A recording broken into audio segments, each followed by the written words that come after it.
Hi friends, சுட சுட இட்லியோட தக்காளி சட்னி சேர்த்து சாப்பிட்ணுன்னு தான் ஆசைப்பட்டேன். அப்புறம் டாக்டர் சொன்ன பெனிஃபிட்ஸ் எல்லாம் ஞாபகம் வந்ததுனால தேங்காய் சட்னி அரைக்க ஆரம்பிச்சிட்டேன். இதோட பெனிஃபிட்ஸை நான் லாஸ்ட்டில் சொல்கிறேன்.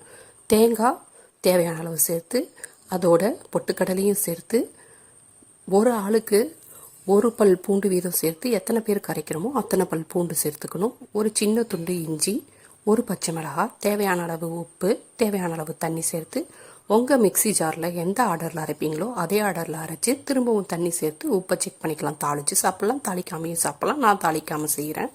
இப்போ நற்பண்புகளை பார்த்துடலாம்.